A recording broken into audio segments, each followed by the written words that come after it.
ಅದಕ್ಯಾಕೆ ಚಿಂತೆ? ನಂದು O positive blood group. ನಾನೇ ಬ್ಲಡ್ ಕೊಡ್ತೀನಿ. ನಮಸ್ತೆ ಸ್ನೇಹಿತರೆ, ಬನ್ನಿ ಇಂದು ಒಂದು ಹೊಸ ಕಥೆಯೊಂದಿಗೆ ಬಂದಿದ್ದೇನೆ. ಕಥೆಯ ಶೀರ್ಷಿಕೆ ಮನಸ್ತತ್ವ. ಮನಸ್ತತ್ವ ಅಂದರೆ ಏನು? ಈ ಮೊದಲು ಈ ಕಥೆಯನ್ನು ನಾವು ಆಲಿಸೋಣವೇ? ಬನ್ನಿ. ಶೀರ್ಷಿಕೆ ಮನಸ್ತತ್ವ. ಆಸ್ಪತ್ರೆ ತುಂಬ ಜನವೋ ಜನ. ಕಾಯಿಲೆ ಬಂದವರಿಗಿಂತ ಅವರನ್ನು ನೋಡಲು ಬಂದ ಬಂಧು ಬಳಗ ತುಸು ಹೆಚ್ಚೆ. ರಾಧಾಳಿಗೆ ಕೂತು ಕೂತು ಬೇಸರವೆನಿಸಿ ಆಸ್ಪತ್ರೆಯ ಸುತ್ತ ಒಂದು ಸುತ್ತು ಬಂದಳು. ಹೀಗೆ ಎಲ್ಲ ವಾರ್ಡ್ಗಳ ಜನರನ್ನು ಮಾತನಾಡಿಸುತ್ತಾ ಬರುವಾಗ ಒಬ್ಬ ಮಹಿಳೆ ಜೋರಾಗಿ ಅಳ್ತಾ ಇರೋದು ನೋಡಿ ಅವಳತ್ತಿರ ಹೋಗಿ ಬೆನ್ನ ಮೇಲೆ ಕೈಯಾಡಿಸಿ ಸಾಂತ್ವನ ನೀಡುತ್ತಾ, ಯಾಕಮ್ಮ ಅಳ್ತಿರೋದು? ಯಾರಿಗೆ ಏನಾಗಿದೆ ಎಂದು ಕೇಳಿದಳು. ಅದಕ್ಕೆ ಆಕೆ ಅಳುವ ದನಿಯಲ್ಲಿ, ಮತ್ತೆ ನಮ್ಮ ಮನೆಯವ್ರಿಗೆ ನೆನ್ನೆ ಮಧ್ಯಾಹ್ನ ಆಕ್ಸಿಡೆಂಟ್ ಆಗಿ ವಿಪರೀತ ರಕ್ತ ಹೋಗಿದೆ. ಇವರದು ಓ ಪಾಸಿಟಿವ್ ಬ್ಲಡ್ ಗ್ರೂಪ್. ಈಗಾಗಲೇ 2 ಬಾಟ್ಲಿ ಕೊಟ್ಟಿದ್ದಾರೆ. ಆದರೆ ಇನ್ನೂ 1 ಅಥವಾ 2 ಬಾಟ್ಲಿ ರಕ್ತ ಬೇಕಂತೆ. ಇಲ್ಲಿನ ಬ್ಲಡ್ ಬ್ಯಾಂಕ್ನಲ್ಲಿ ಕೂಡ ಈ ಗುಂಪಿನ ರಕ್ತ ಮುಗಿದಿದೆ. ಬೇರೆ ಎಲ್ಲೂ ಸಿಗ್ತಿಲ್ವಂತೆ. ಅವರನ್ನು ಉಳಿಸಬೇಕಂದ್ರೆ 1 ಬಾಟಲಾದರೂ ರಕ್ತ ಕೊಡಲೇಬೇಕು. ಯಾರು ಡೋನರ್ಸ್ ಕೂಡ ಸಿಗ್ತಿಲ್ಲ ಎಂದು ಒಂದೇ ಸಮನೆ ಅಳತೊಡಗಿದರಾಕೆ. ರಾಧಾ ಹಿಂದೆ ಮುಂದೆ ಯೋಚಿಸದೆ ತಕ್ಷಣ ಆಕೆಯ ಕೈ ಹಿಡಿದು ಅದುಮುತ್ತಾ, ಅದಕ್ಕೆ ಯಾಕಿಷ್ಟು ಚಿಂತೆ?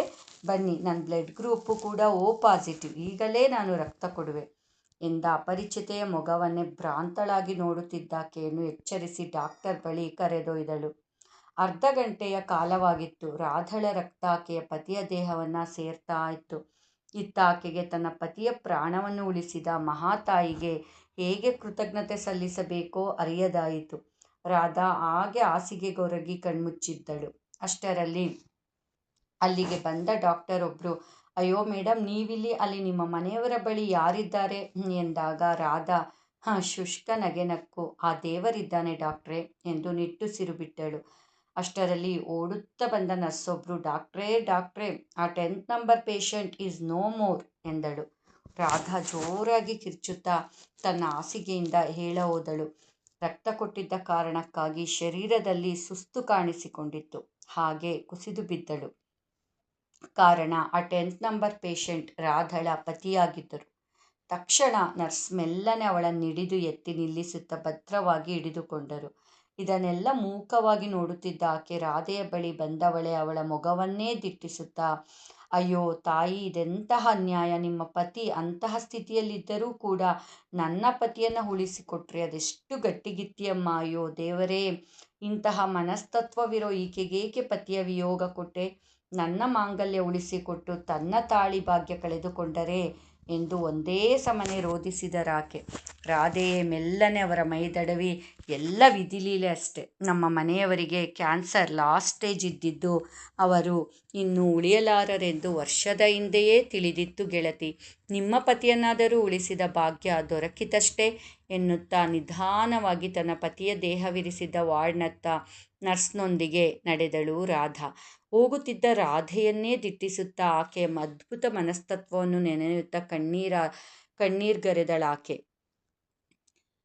ನೋಡಿದ್ರ ಸ್ನೇಹಿತರೆ,